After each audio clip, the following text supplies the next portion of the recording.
The pounding woke me up right at midnight. It was not a soft knock. It was not a normal call. They were desperate punches against the solid wood of my front door, as if someone wanted to tear it down with the fury of a caged animal. I sat up in bed. My heart was beating so fast I could feel the pulse in my temples. I had spent my whole life being a quiet man, a man who solved things with words, with patience. But that night, something inside me already knew that words were not going to be of any use. I heard my daughter-in-law screaming my name completely out of her mind. "William, open this damn door right now!" Her voice sounded like a woman on the verge of collapse, hysterical, rabid. She had never spoken to me like that, at least not with that level of contempt.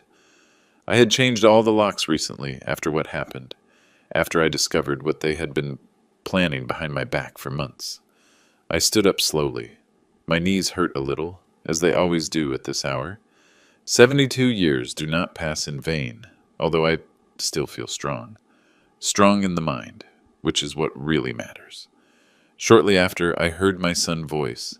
"This time, I'm coming in, whether you like it or not." And then came the first metallic crash. A brutal, dry sound, as if someone were attacking the door with something heavy. A sledgehammer.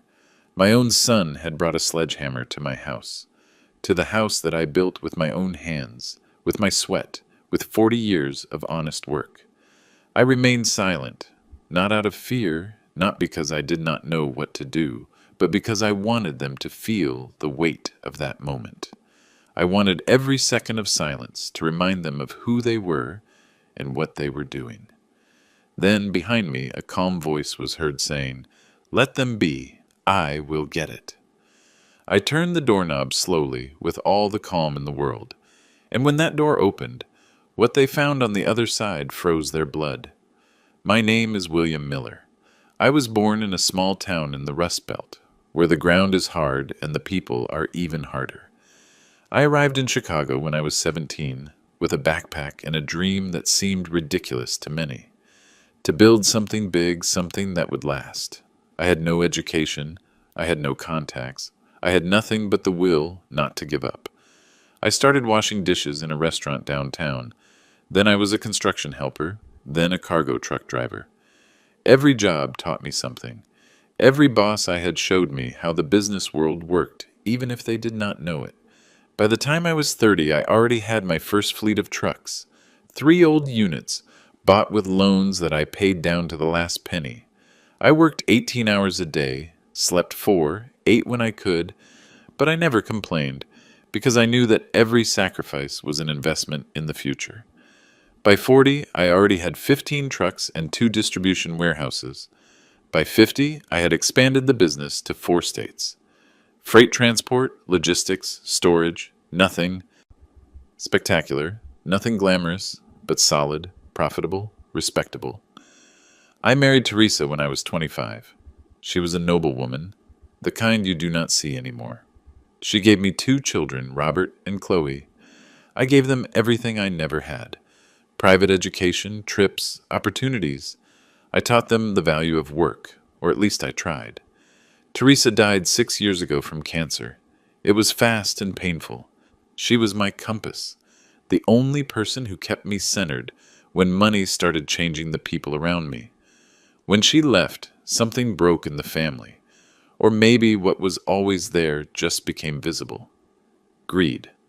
Robert, my oldest son, never wanted to work for real. He studied business administration because I asked him to. He graduated because I paid for everything.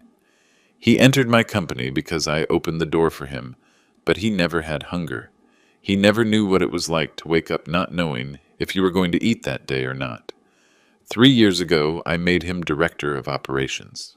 A mistake that cost me dearly. He started arriving late, then missing work, then making decisions without consulting me.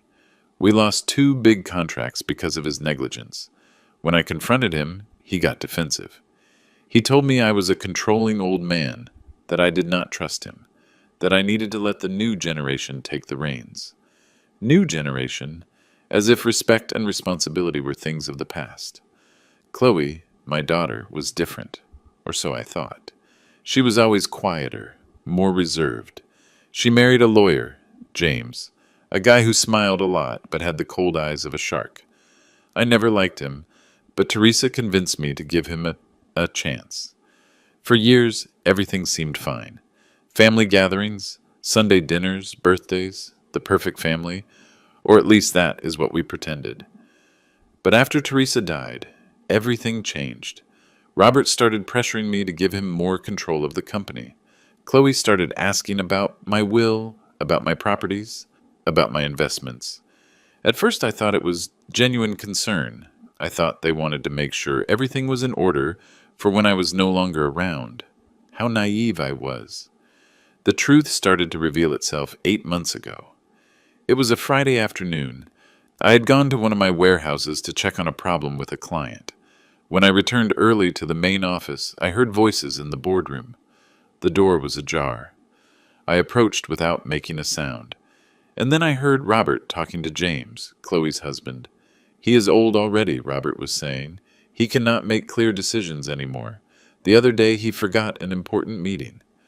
That is perfect, James replied with that lawyer voice that had always given me distrust. We can use that. Mental incapacity due to advanced age.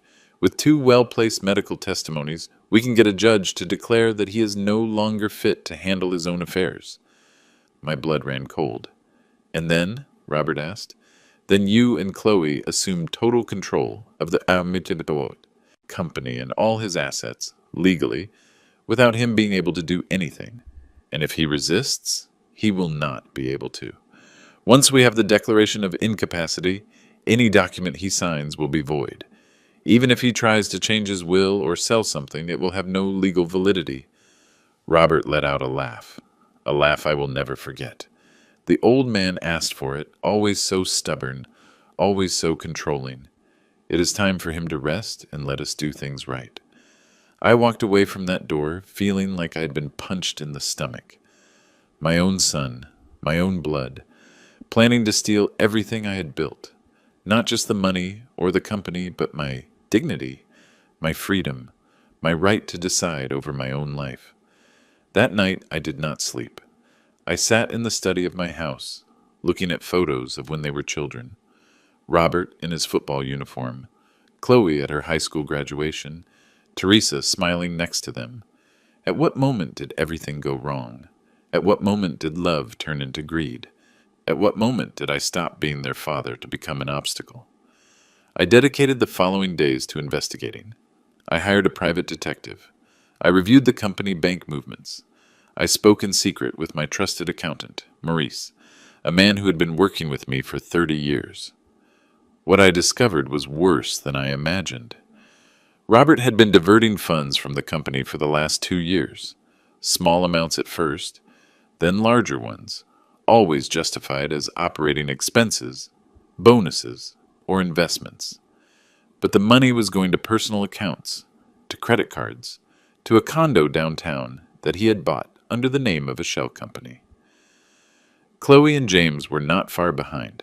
They had convinced Robert that if they managed to declare me incompetent, they could sell the company to a foreign corporation that had been making offers for months. A quick sale, a juicy commission, and then divide everything and live like kings without having to work another day in their lives. They did not just want to rob me. They wanted to erase me. For weeks, I acted as if I knew nothing. I kept going to the office. I kept attending meetings. I continued being old William, the trusting father, the loving grandfather, but every word that came out of their mouths hurt me like a stab wound. Robert would ask me how I was feeling, if I was sleeping well, if I was forgetting things, all with that face of fake concern. Chloe came to visit me with her children, my grandkids, and talked to me about how important it was to have everything in order, about how much they loved me, about how calm they would be if I gave them more access to my accounts in case something happened. James, that damn James, brought me documents to sign. Contracts, powers of attorney, changes in the company structure, all written in that legal language that makes anyone dizzy. It is just to protect your estate, William, he would tell me with that snake smile, so that when you are no longer here, everything is clear and there are no problems between the kids. I nodded, smiled, and signed nothing. They started to get desperate. The visits became more frequent, the comments more direct. Robert went as far as telling me he was worried about my mental health, that maybe I should see a specialist. Just to rule things out, Dad, nothing serious. It is normal at your age, normal at my age, as if being 72 automatically made me useless. So I made a decision. If they wanted to play dirty, I could too, but not with their rules, with mine. I hired the best lawyer I could find, not one of those who work for family businesses, but one of those who defend billionaires in complicated cases. I explained the whole situation to him. I showed him the proof, the emails the detective had recovered, the bank records, the recordings.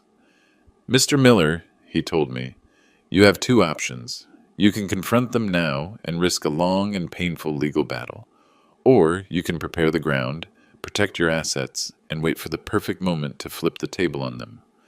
How much time do I need? 3 months? Maybe 4? You have 2. And so my silent counterattack began. First, I restructured my entire company. I created an armored trust where I placed the majority of my assets. A trust where neither Robert nor Chloe had access, where they did not even appear as beneficiaries. Second, I changed all my wills. The previous ones were nullified. In the new ones, I made it clear that any attempt to declare me incompetent would result in automatic exclusion from the inheritance. Third, I gathered all the evidence of Robert's embezzlement and presented it to the board of directors. Not publicly, not yet. But I left them there, ready to be used at the right moment. Fourth, and this was the most important, I changed all the locks on my house, because I knew that when they realized what I had done, they would come. And they would come with everything. The night everything exploded was 2 weeks ago. I had summoned Robert and Chloe to my house for a family dinner. I told them I wanted to talk about the future of the company, about my retirement plans. They arrived on time. Robert with his expensive suit and his $10,000 watch. Chloe with her designer dress and that smile that no longer fooled me. We had dinner. We talked about trivial things, the weather, the grandkids, the food. And when we finished dessert, I took out a manila envelope. I want to show you something, I said calmly. Robert opened it. His face changed color when he saw the documents, the account statements, the emails, the bank transfers. What is this? He asked with a trembling voice. Evidence, I replied. Evidence that for 2 years you have been stealing from me. Chloe turned pale. Dad, You too, I interrupted her. You and your husband, all of you. You thought I was a foolish old man who wouldn't notice. You thought you could take everything I built and that I would stay silent. Robert stood up abruptly. His chair fell backward. This is a lie. Someone is manipulating you. Sit down, I ordered him. He did not sit. Who was it? Maurice? Did that shitty accountant fill your head with ideas? Nobody filled my head with anything. I just opened my eyes. Chloe started to cry. Fake tears. The same tears she used as a child when she wanted to get her way. Dad, please, we can fix this. It was a mistake. Robert was under a lot of pressure. Just what? Just planned to declare me crazy to steal my company? Just we're going to sell it and leave me with nothing? The silence that followed was devastating. Robert was breathing with fury. Chloe was sobbing. I looked at them with a mixture of sadness and disgust that I never thought I would feel toward my own children. I want you to leave my house, I said finally, and I do not want to see you again until you are ready to face the consequences of what you did. Consequences? Robert let out a bitter laugh. Are you threatening me? No, I am giving you a chance you do not deserve. They left, slamming the door, Chloe crying, Robert shouting threats, and I stayed alone in that huge house feeling the weight of 72 years on my shoulders. The following days were of a tense silence. Robert tried calling me. I blocked his number. Chloe sent me messages. I ignored them. James, the very cynical man, sent me a formal email requesting a meeting to clarify misunderstandings. I deleted it without replying, but I knew it was not going to end there. I knew Robert. I knew his temper, and I knew that when he felt cornered, he would do something drastic. That is why I hired private security, 2 discreet guards who watched my house 24 hours a day. That is why I installed cameras at all entrances. That is why I changed the locks on all doors. And that is why, when I heard those knocks at midnight, I knew exactly who it was. But I was not alone. 2 weeks before, after the disastrous dinner, I had called my old friend August, a man I had known since my days as a construction worker, a man who had grown up with me, who had built his own real estate empire, a man I could trust. I told him everything, every detail, every betrayal. William, he told me, you need legal protection, but you also need witnesses, people who can testify that you are in full use of your faculties. What do you suggest? Let me stay with you for a few days, and I will bring my lawyer too. If your children try anything, they will have to do it in front of witnesses. And that is what we did. August settled into the guest room. His lawyer, Mr. Vance, did too. 2 trustworthy men who could testify to everything that happened. That is why, when I heard the calm voice behind me that night, I knew I was not alone. Let them be. I will get it, August said. And when I turned the doorknob and the door opened, Robert and his wife found themselves not only with me, but with 3 men looking at them with absolute calm. August, Mr. Vance, and the head of security I had hired. Robert was still holding the sledgehammer. His wife, Danielle, my daughter-in-law, was red with rage. "What the hell?" Robert stammered. "Good evening," said Mr. Vance with a professional smile. "I am Mr. Miller's lawyer, and you have just committed several crimes. Damage to private property, trespassing, attempted intimidation, all recorded on video and with multiple witnesses." The sledgehammer fell to the ground with a metallic sound. Danielle started to back away. We just wanted to talk. At midnight, with a demolition tool, I said, looking my son in the eye, "Is that what I am to you now? An obstacle that needs to be torn down?" Robert did not answer, and in that moment I knew there was no turning back.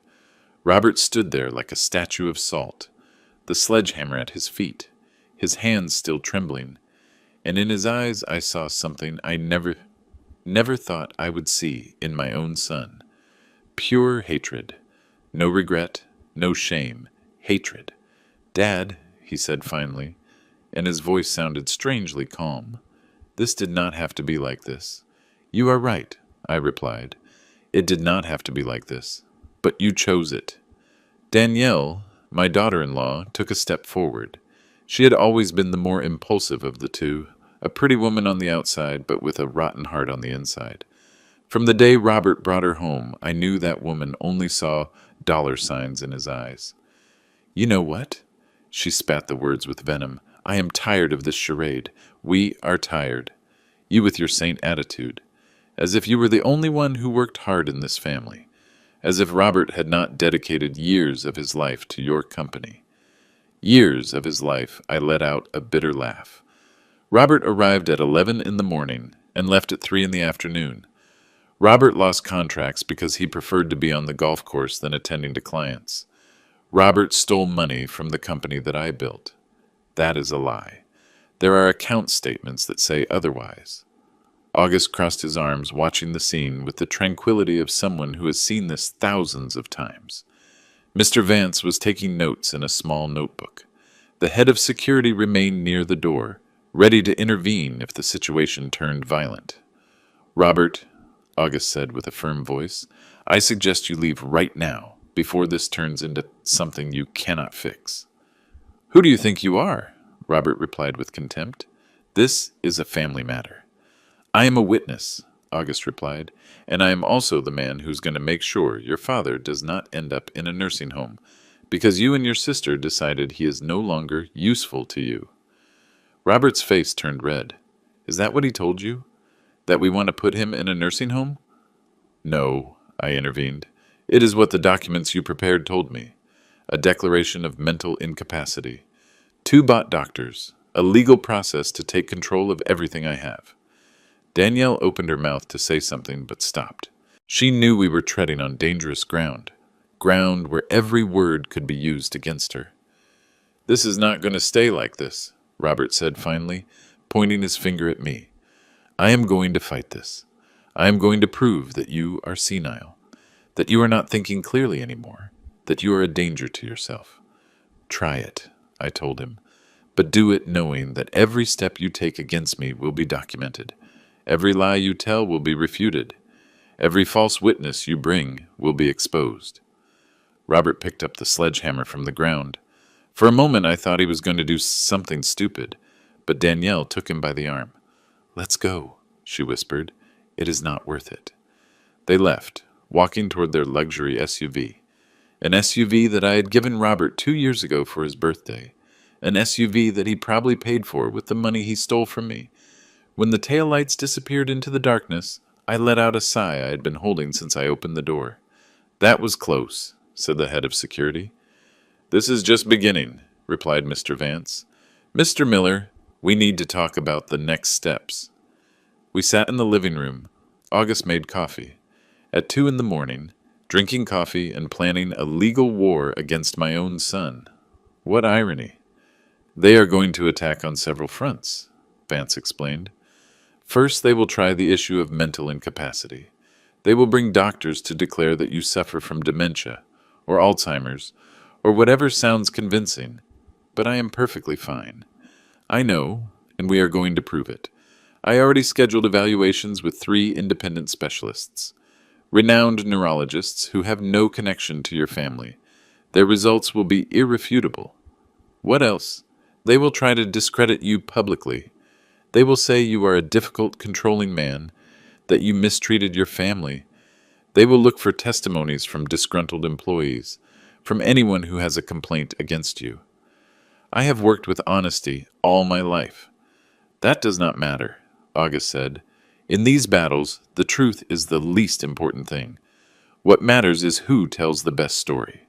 And they are going to paint a story where you are the villain and they are the victims." I leaned back on the couch, feeling the weight of the situation. My own children, my own blood, treating me like an enemy. "There is also the issue of Chloe," Vance continued. "She was not here tonight, but make no mistake. She is as involved as Robert, maybe more. Her husband, James, is a lawyer, and one of the good ones.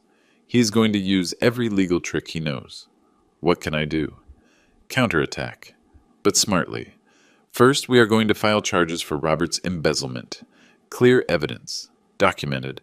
That gives him immediate loss of credibility in any process where he tries to declare you incompetent. And Chloe? With her it is more complicated. She has not stolen directly, but she has been an accomplice. She has facilitated James's access to confidential company information. That is enough to exclude her from the inheritance, but not for criminal proceedings. "I do not want to put my children in jail," I said, and it was the first time my voice broke that night. "I just want them to leave me alone, that they respect what I built, that they understand I am not an object they can dispose of." August put a hand on my shoulder. "William, sometimes a father's love blinds us. But you have to understand something. They already made their decision. They already declared war on you. And in a war, either you fight or they destroy you." He was right. I knew it, but accepting it hurt more than anyone could imagine. The following days were a whirlwind of legal activity. Mr. Vance filed a formal lawsuit against Robert for embezzlement and misappropriation of funds. The board of directors of my company, seeing the evidence, had no choice but to suspend him from all his duties. Robert ceased to be director of operations. He ceased to have access to the accounts. He ceased to be part of my company. Chloe tried to mediate. She called me crying, begging me to reconsider. That Robert had made mistakes, yes, but that he was still my son. That family was the most important thing. If family was the most important thing, I replied, they would not have tried to rob me. They would not have planned to declare me crazy. They would not have come with a sledgehammer to my door at midnight. Dad, please, Chloe, you knew everything. James told you the plans, and you said nothing. You did not warn me. You did not try to stop them. You are as guilty as they are. I hung up the phone, and I stood there looking at the screen, hoping it would ring again, that she would tell me she was sorry, that everything had been a misunderstanding. She did not call back. James, on the other hand, did not waste time. 2 days after the confrontation at my door, he filed a countersuit. He claimed that I was acting irrationally, that I had cut off all communication with my family without justification, that I showed clear signs of cognitive deterioration. He also requested a temporary restraining order on my assets, arguing that I could squander them or give them away in a state of mental confusion. He wanted to freeze my accounts. He wanted a judge to appoint an auditor to manage my finances. Basically, they wanted to turn me into a prisoner of my own money. But they made a mistake I had anticipated. The medical evaluations that Mr. Vance had scheduled took place that same week. 3 neurologists, 3 exhaustive exams, memory tests, logical reasoning, cognitive capacity. The results were overwhelming. Mr. William Miller is in full use of his mental faculties. He shows no signs of dementia, Alzheimer's, or any significant cognitive deterioration for his age. His reasoning and decision-making capacity is completely normal. When those reports reached the court, James's petition fell like a house of cards. But they did not give up. The next move came from the emotional side. Robert called a family meeting. He did not invite me directly. He asked my grandkids to do it. Sam, the oldest at 17, called me one afternoon. "Grandpa," he said with a trembling voice, "Dad says you're angry with him. He says there's a misunderstanding and he just wants to talk to you." My heart broke a little more. "Sam, son, this is not a misunderstanding. But we are family. Mom is crying all the time. She says you do not love her anymore, that you do not love us anymore either." I closed my eyes. Danielle, using the kids as a weapon. How low. "Sam, I love you guys. You, your sister, your cousins. But what is happening between your father and me is something you cannot understand yet. And it is not your fault. None of this is your fault. So are you coming to the meeting?" "No, son, I am not going." He remained silent for a moment. "Dad says if you do not come, it is because you really do not care about the family anymore. Your father is wrong. Grandma Teresa would never have wanted this." That phrase hit me like a hammer. Teresa. My Teresa. The woman who kept this family together. The woman who would have known what to say, how to fix this. Your grandmother would have been very sad. I said finally, "Sad to see what your parents did. Sad to see how they betrayed me. Grandpa, I do not know what happened exactly, but I do know that you have always been good to us, and I trust you." Those words gave me strength. At least someone in this family still trusted me. "Thank you, Sam. That means more than you can imagine." When I hung up, August found me sitting in the study, staring blankly at a photo of Teresa. "Are you okay?" "No," I replied honestly. "I am not okay, but I am going to keep going anyway. That is the only thing we can do." The family meeting took place without me, but not without consequences. It turned out Robert had invited not only the family, but also some key employees of my company, people I had promoted, people I trusted, and in front of all of them, Robert gave a speech. Maurice, my trusted accountant, told me later what happened. "Mr. Miller, it was horrible. Robert stood there and painted a picture of you, as if you were a tyrant.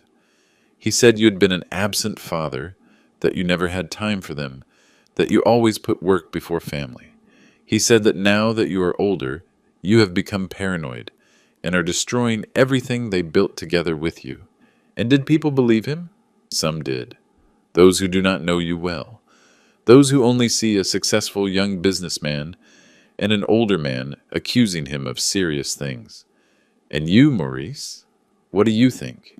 The old accountant looked at me with those tired eyes that had seen 30 years of ups and downs in my company. "I think Robert is a liar. I think you built all this with your own hands. while that boy could barely carry a box. And I think if we do not stop him now, he's going to destroy everything you took decades to build. What did he do after the speech? He called for a vote among the main shareholders. He wants to remove you from the chairmanship of the board. I froze. Can he do that? Technically, yes. If he gets the support of the majority of the shareholders, they can remove you as chairman and appoint him in your place. And how many votes does he have? For now, not enough. But he is working on it. He is offering bonuses, better positions, promises of expansion. He is buying loyalties. It was brilliant. I had to admit it.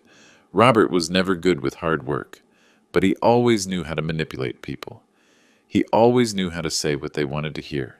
Maurice, I need you to do something for me. Anything, Mr. Miller.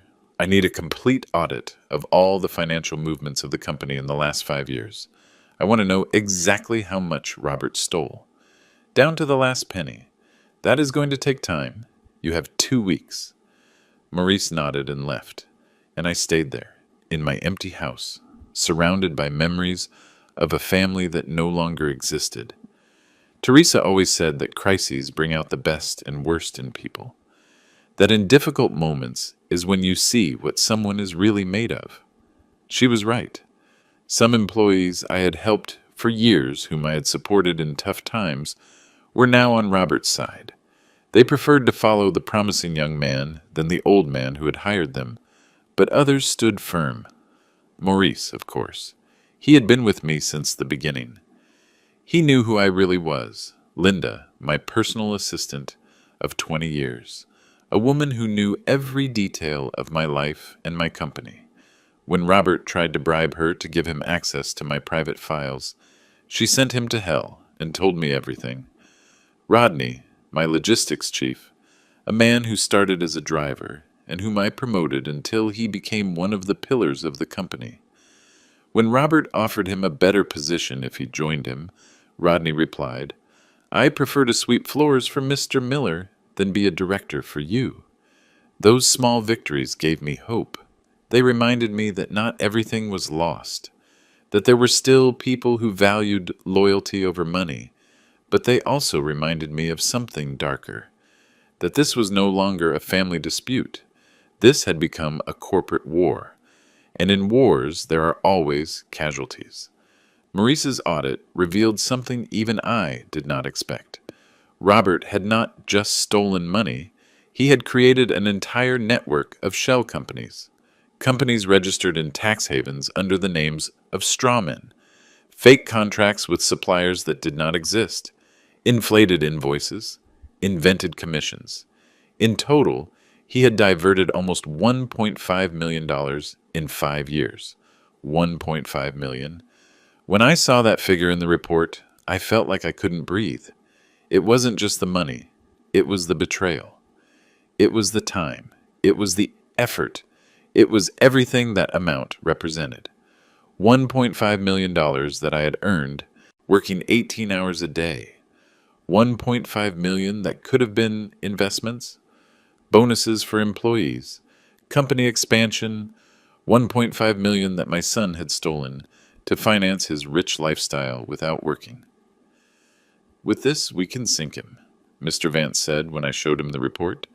"This is not just embezzlement. This is organized fraud, money laundering. Robert could go to prison." "I do not want to send him to prison," I replied, although I was no longer sure of that. "I just want him to return what he stole and stay away from me forever. Mr. Miller, with all due respect, that ship has sailed. Robert is not going to negotiate. He is going to fight to the end. And if you do not stop him now, he is going to destroy you." He was right. I knew it. But a part of me still clung to the hope that this could be resolved without reaching the worst. That hope died 2 days later. An envelope arrived at my house. No return address. Inside were photos. Photos of me leaving the house, entering the supermarket, walking in the park. Photos taken from afar, with a telephoto lens, and a handwritten note with handwriting I recognized immediately. Robert's handwriting. "Dad, this can end in 2 ways. Either you give me back control of the company, or I am going to prove that you are so senile you shouldn't be alone on the street. Think about it carefully. He was following me. My own son was watching me as if I were a criminal.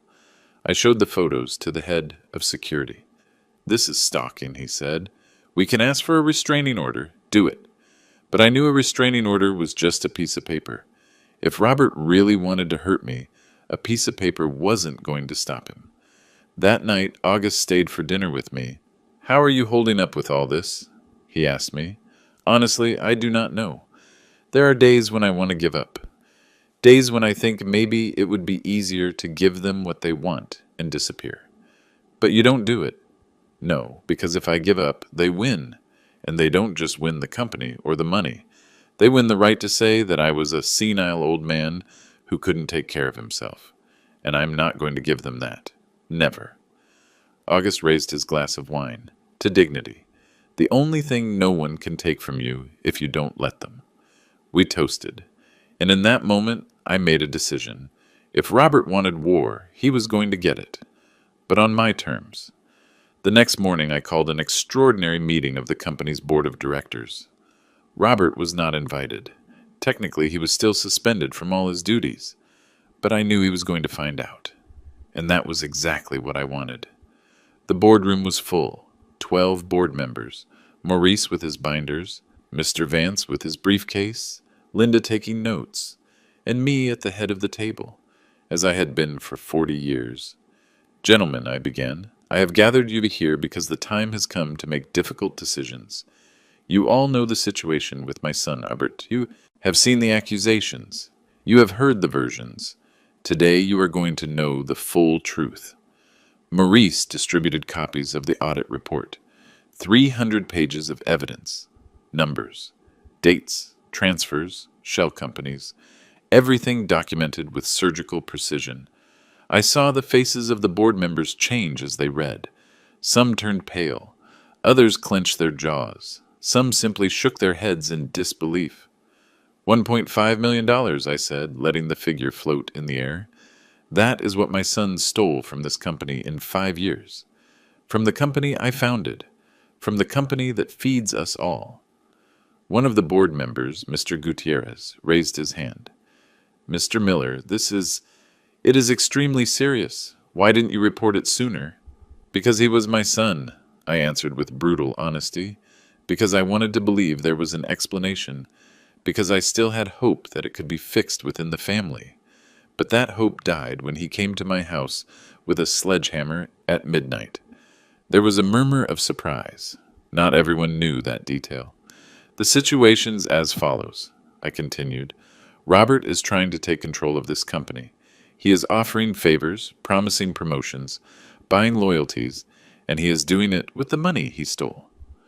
With our money. What do you propose we do? Mrs. Dominguez, the independent counselor, asked. I propose that we vote for his definitive expulsion from the board, that we initiate legal actions to recover what was stolen, and that we shield the company against any hostile takeover attempt. Hostile takeover? There is a foreign company, Global Logistics International, that has been making offers for our company, offers that Robert and my daughter Chloe were seriously considering. Without consulting me, without informing the board, they wanted to sell it and split the profits. The silence in the room was dense as concrete. Do you have proof of that? Gutierrez asked. Maurice pulled out another binder. Emails, preliminary contracts, secret meetings, everything documented. Gentlemen, I said, standing up, this company is my life. I built it from scratch. I raised it when no one believed in me. I sustained it through crises. I made it grow when everyone said it was impossible. And I am not going to allow my own son to destroy it out of greed. The vote was unanimous. Robert Miller was permanently expelled from the board of directors. Legal actions were initiated. Protections against hostile takeovers were implemented. I had won the first real battle of this war, but the war was just beginning. Robert found out about the meeting that same afternoon, and his response was swift. That night, all my company's social media accounts were hacked. Someone posted fake messages saying the company was bankrupt. that there was accounting fraud, that I had been declared mentally incompetent, and that the company was being run by a group of opportunists. Linda worked all night to recover the accounts and delete the messages, but the damage was already done. Several clients called worried. Some suppliers suspended deliveries. The company stock fell 3 points. "It was Robert," said the cybersecurity specialist we hired. "Not directly, but he paid someone to do it. We can trace it, but it will take time." "How much time?" "Weeks, maybe months." We didn't have 2 months. Every day that passed, Robert gained ground. Every day that passed, more people started to doubt me. Then Chloe made her move. She summoned me to a coffee shop downtown, a public, neutral place. She said we needed to talk, that things had gotten out of control, that she could help solve this. I went, with August waiting at a nearby table and with a recorder in my pocket, because I didn't trust anyone anymore. Chloe arrived 15 minutes late. She was wearing sunglasses and her hair was tied back. She looked tired, thinner than I remembered. "Hi, Dad," she said, sitting in front of me. "Chloe, you look good. I am glad to see you are okay." "Is that what you came to tell me? That you are glad to see me okay?" She sighed. "I came to ask you to stop this. Please. You are destroying the family. I am not destroying anything. Your brother did it when he decided to steal from me. You did it when you decided to help him. Dad, Robert made mistakes. I know. But he is still your son. He is still my brother. Are you really going to put him in jail?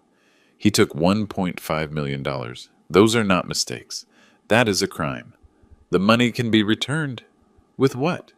With the money he already spent on luxuries? With the condo downtown? With the trips to Europe? With the $150,000 SUVs?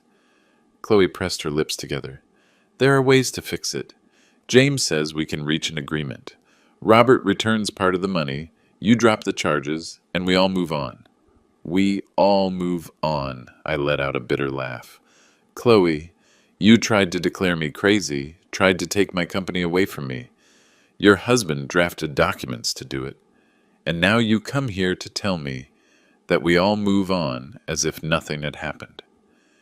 It was James's idea. I didn't want to, but you did nothing to stop it. Her eyes filled with tears.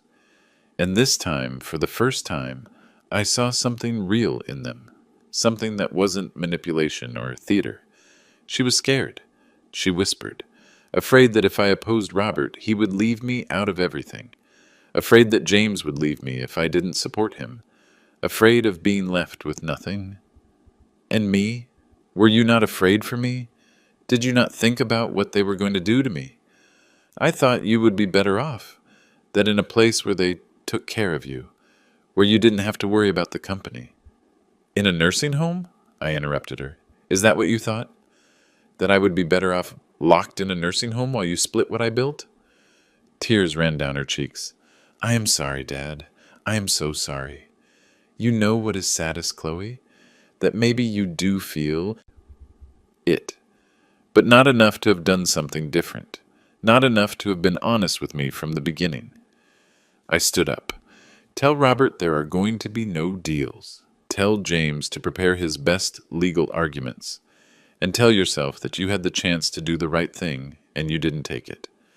I walked away from that table feeling the weight of each of my 72 years.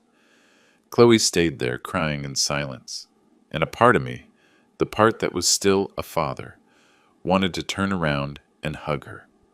But I didn't, because sometimes love is not enough. Sometimes dignity has to come first. The following days were like walking through a minefield. Robert hired his own lawyers, not one or two, a full team from an international firm, people who charged $1,000 an hour and had a reputation for winning impossible cases. They filed a massive countersuit. They accused my company of accounting irregularities. They said I had used corporate funds for personal expenses, that I had given contracts to friends' companies without following proper procedures, that I had run the company as if it were my personal kingdom without accounting to anyone. Some accusations were ridiculous. Others had a grain of twisted truth. Yes, I had hired companies of acquaintances, but because they were the best in their field, and because I personally knew their work. Yes, I had used company money for some expenses, but legitimate expenses, documented, approved by the board. But Robert knew that in the court of public opinion, the truth matters less than the narrative. And he was building a narrative where I was an old despot, clinging to power, incapable of recognizing that it was time to hand over the reins. The media started covering it. First internet portals, then local newspapers, then national news. Prominent businessman faces lawsuit from his own children for alleged fraud. Miller family in legal war for control of transport empire. Children accuse father of manipulation and abuse of power. My name, the name I had built for decades with honest work, was now being dragged through the mud. Linda brought me the press clippings every morning. I read them with a cup of coffee growing cold in my hands. Mr. Miller, she told me, do not read those things. They are only going to hurt you. I need to know what people are saying. I need to know what I am fighting against. But the truth is that every article was a dagger. Every headline was a wound. And some days I wondered if it was worth fighting. Those were the days I looked at Teresa's photo on my desk. What would you do? I asked that image frozen in time. How would you solve this? And although she couldn't answer me, I knew what she would say. Teresa was always stronger than me, wiser, firmer when it was necessary to be. William, she would tell me with that soft but firm voice she had, it is not about winning or losing. It is about being able to look at yourself in the mirror every morning and know you did the right thing. And that was the only thing keeping me standing. But Robert had more tricks up his sleeve. One morning an IRS inspector arrived at my house with a tax audit order. They wanted to review all my tax returns for the last 10 years. It is standard procedure, the inspector said. Someone filed an anonymous complaint suggesting fiscal irregularities. Someone. Robert. Obviously, I gave him all the documentation, every receipt, every invoice, every return, because I had always paid my taxes religiously, down to the last penny. But an audit like that takes time. And in the meantime, the shadow of suspicion remains. Clients get nervous. Suppliers start asking for advance payments. Banks double-check every transaction. Robert knew exactly what he was doing. He didn't need to win that battle. He just needed to create enough chaos to weaken me. And it was working. The company started losing contracts. Clients of years, people with whom I had worked for decades, started looking for other providers. Not because they doubted the quality of our service, but because they didn't want to be associated with a scandal. Rodney, my logistics chief, arrived one afternoon with the worst news. Mr. Miller, we just lost the contract with Northside Mercantile. It was our biggest client. Why? They said they are restructuring their operations. But I spoke to my contact there. The truth is they are worried about this whole legal situation. They don't want to get involved. That contract represented 20% of our annual revenue. Can we survive without it? Yes, but it is going to be tight. And if we lose another big client, we are going to have to lay people off. Lay people off. Families that depended on my company. Parents who used that salary to feed their children. Students who worked part-time to pay for college. All that at risk because of my own son's greed. That night, August found me in the study, staring into the void. Are you considering giving up? He said. It wasn't a question. I am considering how many innocent people are going to suffer for this war. Employees who have nothing to do with this. Families who are going to be left without income. If you give up, do you think Robert is going to take care of them? No. Do you think he's going to run the company better than you? No. Then what is going to happen to all those employees when Robert takes control and sells it to that foreign company? How many are going to lose their jobs when they decide to optimize operations? I didn't answer because I knew the answer. In corporate acquisitions, the first thing they do is cut staff. Eliminate redundancies. Translation, fire people. You are not fighting just for yourself, William. August continued. You are fighting for all of them too, and if there is anyone who can save this company, it is you. He was right, as always. But I need a plan, I said. I cannot keep reacting to what Robert does. I need to take the initiative. What do you have in mind? I leaned on the desk looking at the documents scattered in front of me. Contracts, financial statements, organizational charts. And then I saw it. The answer had been there all along. I am going to do something I should have done years ago, I said. I am going to protect this company not just from Robert, but from anyone who tries to use my age or my condition as an excuse to take it from me. How? I am going to create a corporate structure where I stop being the only point of control, where there is a strong operating board, where there are clear rules of succession, where no one, not even my children, can take control without first proving they are qualified to do so. August smiled. That is brilliant. It takes away their main argument. That you are an old man clinging to power. Exactly. And at the same time, I protect what I built. If something happens to me, the company goes on. If I become truly incapacitated one day, there is a clear process. But no one can simply steal it because they think they deserve it. Robert is going to go crazy when he finds out. Let him go crazy. I am tired of playing defense. I spent the next 2 weeks working with Mr. Vance and a team of corporate consultants. We restructured the entire company. We created a 7-person operating board. Competent people, loyal people, people who knew the business from the inside. We established clear rules. To be considered for CEO of the company, any candidate had to have at least 10 years of industry experience, a proven track record of success, and the approval of at least 5 of the 7 board members. Robert did not qualify. He wasn't even close to qualifying. We also created an irrevocable trust for the majority shares, a trust where I was the beneficiary as long as I lived, but which would then be distributed according to very specific rules, rules that could not be changed, rules that protected the employees, the clients, and the company itself. And finally, I did something I never thought I would do. I put 30% of the company up for sale, not to Global Logistics International, but to 3 prestigious institutional investors, investment funds with a long-term vision. With that money, I paid off all the company's debts, created a contingency fund, and deposited a substantial amount in a separate account, specifically destined to recover the money Robert stole through legal processes. When everything was ready, I called a press conference. The media that had been crucifying me for weeks suddenly became very interested when I announced a major statement regarding the future of Miller Transport. The press room at the hotel where we made the announcement was packed. Cameras, journalists, some of my employees who wanted to be present. I stood in front of them all with August by my side and gave the most important speech of my life.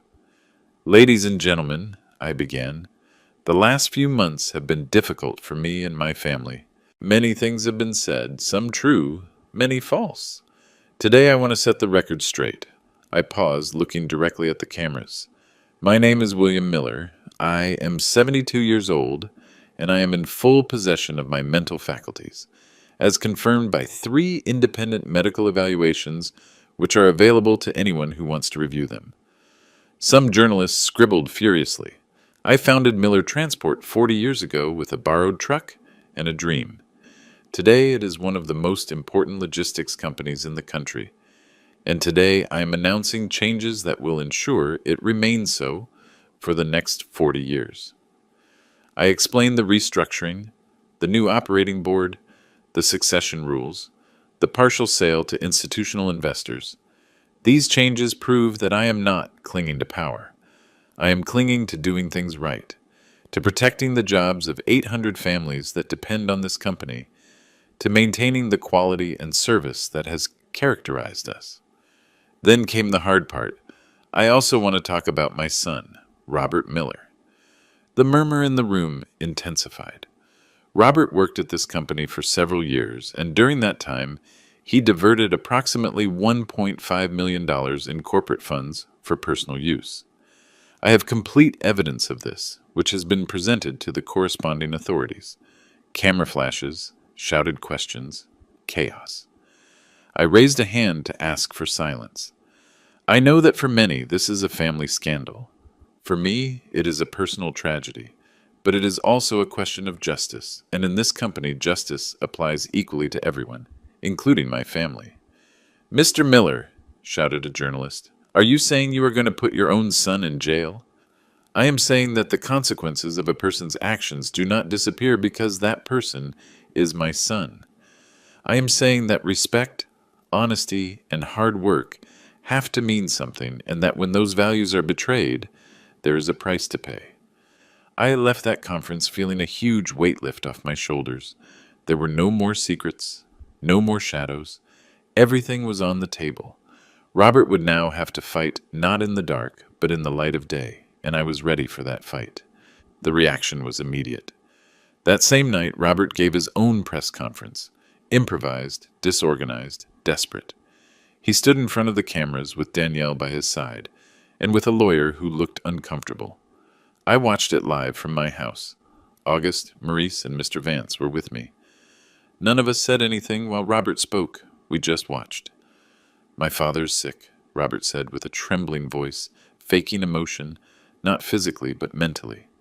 "My mother's death changed him, made him paranoid, distrustful. He is no longer the man he was, and the people surrounding him now, those so-called advisors, are just using him for their own ends." He made a dramatic pause. "I never stole anything. Those 1.5 million he mentions are legitimate investments I made on behalf of the company, investments he authorized. But now in his confusion, he no longer remembers, or the people around him convinced him it didn't happen. He was good. I had to admit it.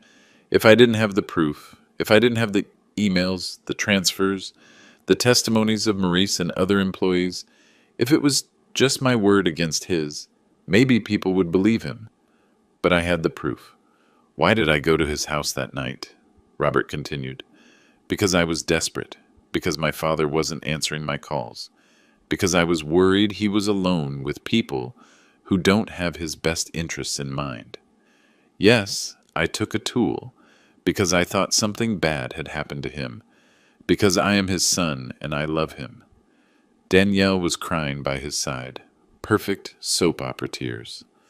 "Today my father publicly accused me of being a thief, exposed me before the whole country, destroyed my reputation, and did so based on manipulated information by people who want to keep his company."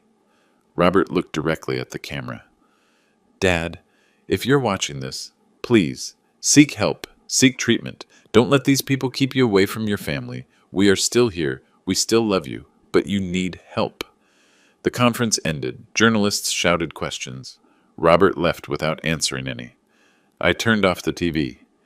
"He is good," said August. "Very good. He twisted everything to make himself the victim." "But he has no proof," replied Mr. Vance. "He only has words. We have documents." "In the court of law, maybe," I said. "But in the court of public opinion, words can be more powerful than documents.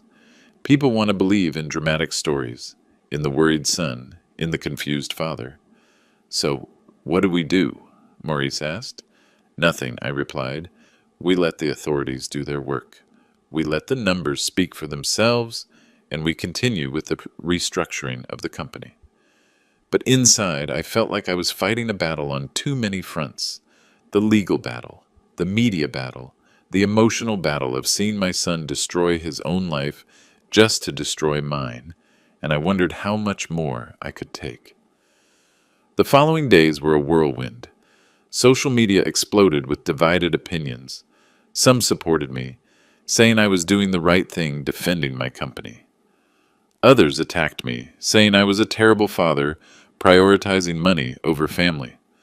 There were protesters outside my offices. Not many, maybe 20 or 30, but enough for the cameras to film them. They carried signs. "Family comes first. Mr. Miller, forgive your son. Money is not more important than blood." Robert had organized them, obviously, but it worked. The images appeared on all the news shows. Inside the company, morale was on the floor. Employees didn't know what to believe. Some thought I was a hero defending what I built. Others thought I was being too hard on Robert. Linda organized a general meeting. All employees, 800 people gathered in the main warehouse. I stood in front of them with a microphone in my hand. I know it has been a difficult few days, I began. I know there is uncertainty. I know some of you are worried about your jobs, and I want to be completely honest with you. I paused, looking at those faces I knew. People who had worked with me 10, 20, 30 years. People whose children I had been godfather to. People who had been at Teresa's funeral. This company is going through a crisis, not a financial crisis. Our numbers are solid. We have contracts, we have clients, but we are in a crisis of confidence. And that crisis was caused by mistakes that were made. Serious mistakes. Someone in the back shouted, "Mr. Miller, don't leave us." Others joined the shout. A spontaneous applause began to spread through the warehouse. I felt a lump in my throat. "I am not going to leave you," I said when the applause died down. "But I need you to trust me. I need you to understand that the decisions I am taking are not to hurt you. They are to protect you. To protect this company that feeds us all." "And Mr. Robert," someone asked, "is it true what they say?" "What I say is true," I replied. Robert took money that did not belong to him. Money that belonged to you, too. Every dollar he stole was a dollar less for bonuses, for improvements, for expansion that could have meant more jobs. There were murmurs, but Robert is my son, and part of me will always love him. Part of me will always wish things had been different. But love does not mean allowing someone to destroy you. Love also means setting boundaries. It means saying, "This is wrong, and there have to be consequences." A woman in the front row, Mrs. Higgins, who had worked in cleaning for 25 years, raised her hand. "Mr. Miller, my son made mistakes when he was young. He was in jail for 2 years, but when he got out, I gave him another chance. And now he is a good man. Can't you give Mr. Robert another chance?" The question hit me like a punch. "Mrs. Higgins," I said softly, "I would give Robert another chance. But for that, he would have to admit he did something wrong. He would have to return what he took. He would have to ask for forgiveness, and not just from me. From all of you, because he stole from all of you, too." "And if he does?" she asked. "If he admits and asks for forgiveness?" "Then we will talk," I replied. "But until that moment, the legal consequences have to run their course." The meeting ended with applause, not unanimous, but loud enough to give me hope. I left that warehouse feeling that maybe, just maybe, things could turn out okay. But that night, I received a call that changed everything. It was from Sam, my grandson. "Grandpa," he said with a broken voice, "I need to talk to you." "Sure, son, what is wrong?" "It is about Dad. He is very bad." My blood ran cold. "Bad how?" "Yesterday I found him drinking in his office at 10 in the morning, and he was crying. I had never seen him cry, and he says weird things." "What kind of things?" "He says if he loses the trial, he is going to lose everything, that they are going to take our house, that we are going to end up on the street." Mom is hysterical. My sister won't stop crying, and I don't know what to do. My heart broke. Not for Robert, but for those kids who weren't to blame for anything. "Sam, listen to me closely. Whatever happens with your father, you and your sister are going to be fine. I give you my word. No one is going to take your house. No one is going to leave you on the street. You promise?" "I promise." He stayed silent for a moment. "Grandpa, can I ask you something?" "Whatever you want." "Did Dad really do what you say?" The question I had been avoiding. "Yes, Sam, he did." "Why? Why would he do something like that?" "I don't know, son. Sometimes the people we love make decisions we don't understand, decisions that hurt us, and we have to learn to live with that." "Do you still love him?" "Dad?" "Yes," I replied, and it was the most painful truth I had spoken. "I love him, but that doesn't mean I can ignore what he did." "I love him too," said Sam, "but I am angry with him, very angry." "It is okay to be angry. It is normal. Is it going to get fixed someday?" Are you guys going to talk again? I don't know, Sam. I hope so, but that depends on your father, on the decisions he makes now. After hanging up, I stared at the phone for a long time. August entered the study. Are you okay? No, I replied. I am not okay, but I'm going to keep going anyway. 3 days later, the news I was waiting for arrived. The prosecutor's office had accepted the case. The evidence I presented was enough to proceed with formal charges against Robert for fraud and embezzlement. They were going to issue an arrest warrant. When Mr. Vance told me, I didn't feel triumph. I didn't feel satisfaction. I just felt a deep emptiness. When? I asked. Tomorrow or the day after, depends on judicial procedures. And then? Then he will have to appear before a judge. They can give him bail, or they can order preventive detention. Depends if the judge considers there is a flight risk in the shell companies, the overseas accounts. That could complicate things. If the judge thinks he has hidden assets and resources to flee the country, he is not going to give him bail. I closed my eyes. I do not want him to go to jail, I said. I want him to return the money. I want him to admit what he did. I want him to learn the lesson, but I do not want to see him locked up. Mr. Miller, that no longer depends on you. The legal process has already begun. Now it is the state proceeding. He was right. I had set this in motion, and now it was like a rock rolling down a mountain. I couldn't stop it anymore, even if I wanted to. That night I couldn't sleep. I sat in the study looking at old photos. Robert as a child, in his school uniform, Robert at his college graduation, Robert on his wedding day, smiling as if he had the world in his hands. At what moment did everything go wrong? Was it my fault? Did I work so much I didn't give him enough attention? Did I give him too much without making him earn it? Was it Teresa's death that broke the balance? I had no answers, only questions that tormented me in the dark. At 3 a.m, my phone rang, a number I didn't recognize. Hello, Dad. It was Robert. Robert, I know they are coming for me tomorrow. I know what you did. His voice sounded strange, calm, too calm. Robert, if you hand over the money, if you admit what you did, we can talk to the prosecutor's office. We can negotiate. I am not going to admit anything because I did nothing wrong. Robert, please, think about your children. Think about Sam and your daughter. They need you to be strong now, to do the right thing. The right thing? He let out a bitter laugh. Like you, destroying your own family for money? It is not for money. It was never for money. Then why? For pride? Because you can't stand someone disobeying you?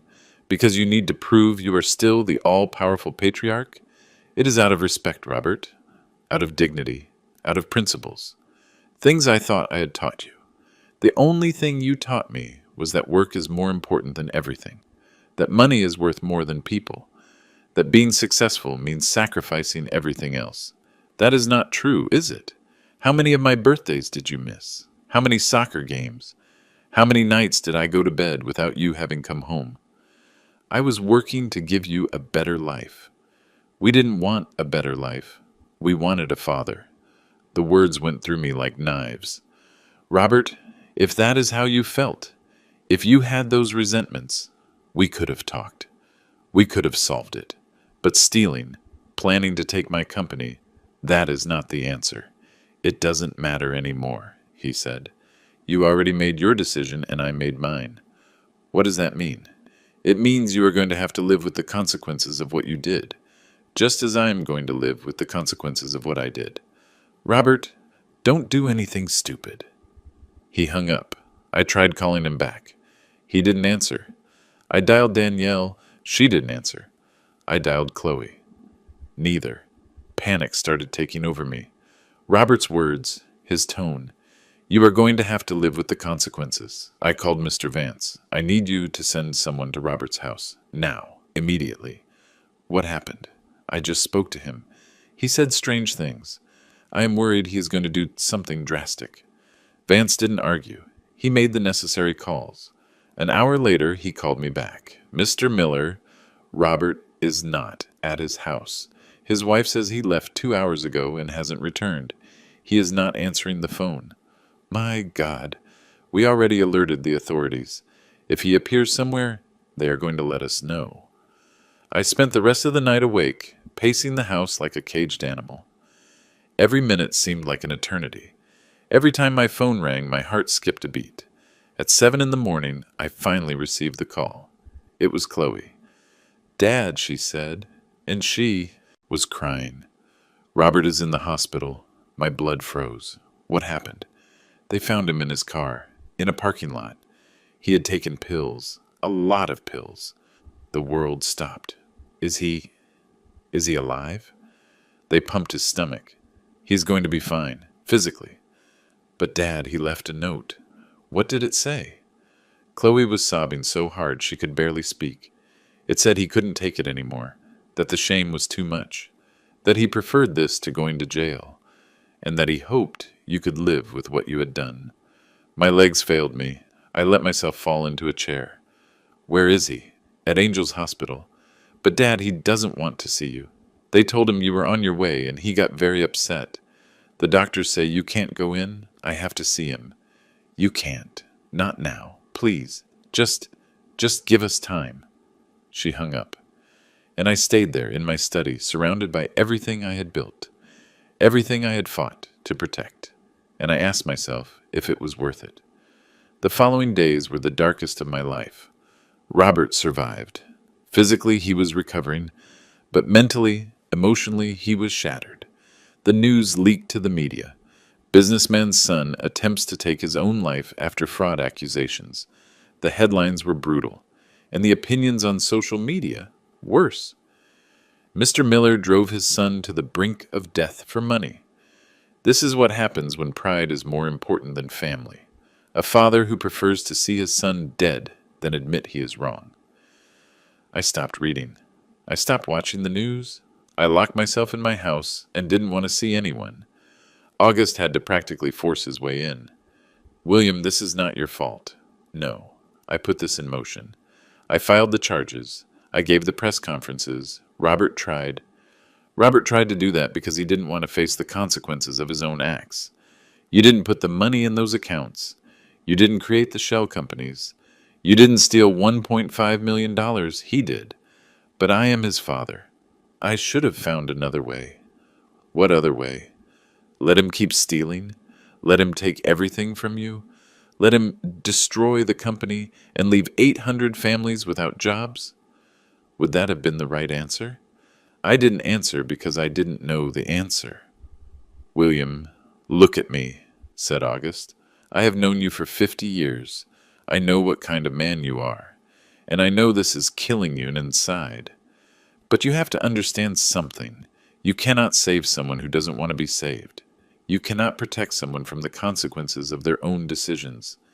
He is my son. I know, and that is why it hurts so much.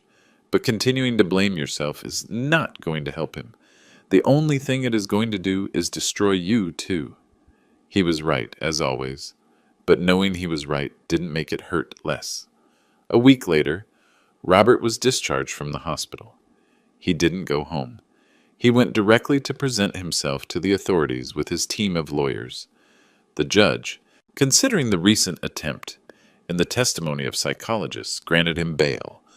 But with strict conditions, he couldn't leave the country. He had to report every week to the court, and he had to undergo psychological treatment. The legal process would continue. But at least Robert wouldn't be in preventive detention. Chloe came to see me 2 days later. She arrived at my house at sunset. She looked tired, haggard, as if she had aged 10 years in 2 weeks. "Can I come in?" she asked from the door. Of course, we sat in the living room, the same place where we had had so many family dinners, so many celebrations, so many happy moments that now seemed to belong to another life. "How is Robert?" I asked. "Alive. That is the best I can say. The doctors say he is stable. But Dad, he is broken. Completely broken. I am sorry. I really am sorry. I know," she said, "and I think he knows it too, although he will never admit it." We remained silent for a moment. I came to tell you something, she said finally. Something I should have told you a long time ago. Tell me. You are right. About everything. Robert stole that money, and I knew it. James told me it was just resource optimization, that it was normal in business. But I knew it was wrong, and I said nothing. Her eyes filled with tears, and when they planned the mental incapacity thing, I knew it too. And I didn't say anything either, because I was afraid. Afraid of losing my share of the inheritance. Afraid that James would get mad at me. Afraid of being left with nothing. Chloe. But what happened with Robert? That opened my eyes. I saw my brother in that hospital bed, with tubes everywhere. And I realized that money doesn't matter. The company doesn't matter. None of that matters if we lose what is really important. And what is really important? Family. True family. Not the family that pretends everything is fine while inside it is rotting, but the family that can be honest, that can make mistakes and admit them, that can get hurt and still find a way to heal. She wiped her tears. Dad, Robert has to face the consequences of what he did. I understand that. But he is my brother, and you are my father, and I don't want to lose either of you. You are not going to lose me, Chloe. But will we be able to be a family again one day? The question I had been asking myself for weeks. I don't know, I replied honestly. I don't know if we can go back to being what we were. But maybe we can be something new. Something different. Something more honest. Chloe nodded. James and I are getting divorced, she said suddenly. What? I can't go on with him. Not after all this. Not after seeing how he manipulated everything. How he used us all for his own benefit. Chloe, you don't have to make those decisions now. Yes, I have to take them. Because if I have learned something from all this, it is that I can no longer let fear guide my life. I can no longer keep quiet when I know something is wrong. I approached her and hugged her. For the first time in months, I hugged my daughter. And she cried on my shoulder like when she was a little girl. I am sorry, Dad. I am so sorry for everything that happened. I am sorry too, daughter. Me too. The following weeks brought changes. Chloe started her divorce process. James, surprisingly, didn't fight. Maybe because he knew his reputation was already too damaged. Maybe because it simply didn't suit him anymore. Robert began his psychological treatment. His lawyer negotiated with the prosecutor's office. Eventually, they reached an agreement. Robert would return the stolen money and scheduled payments, work in community service, and accept a sentence of probation. He wouldn't go to prison, but he would have a criminal record, and he would be permanently excluded from any position in my company. We didn't speak again. Neither he nor I were ready, but at least there was no longer that open war. There was something resembling a cold truce. The company stabilized. The contracts we had lost, some returned when they saw the restructuring was serious. Others didn't return, but we found new clients. Linda, Maurice, Rodney, and the rest of the team stood firm. And little by little, morale started to recover. Sam, my grandson, started visiting me on Sundays. At first it was awkward. We didn't know what to talk about, but eventually we found our rhythm.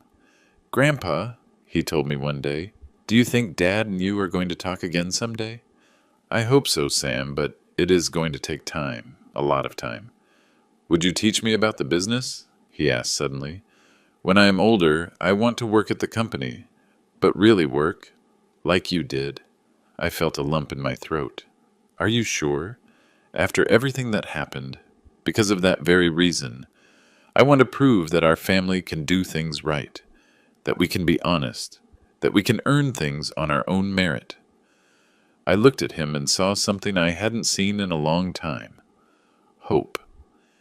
Then I am going to teach you everything I know, but you are going to start from the bottom, like I started. Sounds perfect to me. Today, 6 months after all that, I sat in my study with a cup of coffee. The sun was coming in through the window. Outside, the garden was full of flowers Teresa had planted years ago and that I had continued tending. August stopped by to visit me. How do you feel? He asked. Tired, I replied, but at peace. At peace? Yes, because I did what I had to do. It wasn't easy, it wasn't perfect, and it didn't end how I would have wanted, but it was the right thing. No regrets? I thought about it for a moment. Some. I wish I had talked more with Robert when he was young. I wish I had spent more time with my children. I wish Teresa were here to help me navigate all this. But I do not regret defending my principles. I do not regret protecting my dignity. August nodded. Teresa would be proud of you. You think? I know. She always said that the most important thing about a man is not what he has, but who he is when everything else collapses. I smiled. She was always wiser than me. A few weeks later, I received a letter. It was from Robert. Handwritten. 3 pages. It didn't say, I am sorry. It didn't ask for forgiveness. It didn't admit guilt. But it did say this. Dad, I don't know if someday we will be able to talk again. I don't know if someday you will be able to forgive me, or if I will be able to forgive you. But I want you to know that I am working on myself. I am going to therapy. I am trying to understand why I did what I did, and I am trying to be better. Not for you, not for anyone else, but for me, and for my children, because I don't want them to grow up with a broken father. Robert. I folded the letter and put it in my desk drawer next to the photos of when he was a boy, next to the memories of better times. It wasn't a happy ending. It wasn't the hug and reconciliation one sees in movies, but it was a beginning, a small step toward something that maybe someday could look like healing. Now, when I look back, I understand some things. I understand that respect is not inherited, it is earned, and it is maintained with actions, not with words. I understand that family love does not mean allowing them to destroy you. It means setting boundaries. It means defending what is right, even when it hurts. I understand that old age does not turn you into a disposable object. It does not take away your right to dignity. It does not take away your voice. And I understand that the hardest battles in life are not against external enemies. They are against the people we love when their actions force us to choose between them and ourselves. There are nights when I still ask myself if I did the right thing, if I was too hard, if I should have given in, if I should have forgiven faster. But then I remember that night, the pounding on my door at midnight, the sledgehammer, the screams, the threat, and I remember that I didn't start this war. I just defended myself. And that, at the end of the day, is the only thing that matters. To you who have listened to my story until the end, I want to tell you something. Maybe you are young and you think this is never going to change you. That love is enough. I hope you're right. I hope you never find yourself in the situation I found myself in.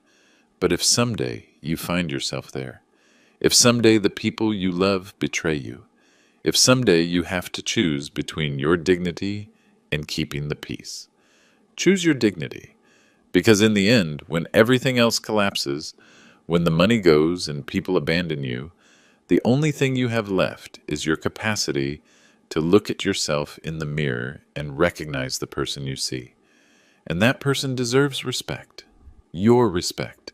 It doesn't matter how old you are. It doesn't matter how weak others see you. It doesn't matter if they are your family or your friends or anyone. Your dignity is not negotiable. Your voice matters. Your life matters. And if you have to fight for that, then fight. Fight with honor. Fight with justice. But fight. Because giving up is not love. Giving up is betraying yourself. And that is something we must never do. This is my story. The story of an old man who refused to be invisible, who refused to be discarded, who refused to stay silent when his own blood tried to bury him alive. It is not a perfect story. It does not have a fairy tale ending, but it is real, it is honest, and it is mine. My name is William Miller. I am 72 years old. I built an empire from scratch. I defended it from my own children, and I am still here, still standing, still with dignity. And that, my friends, is the only thing that really matters. Thank you for listening. God bless you. And remember, never, never, never let anyone take away your dignity, because it is the only thing that really belongs to you.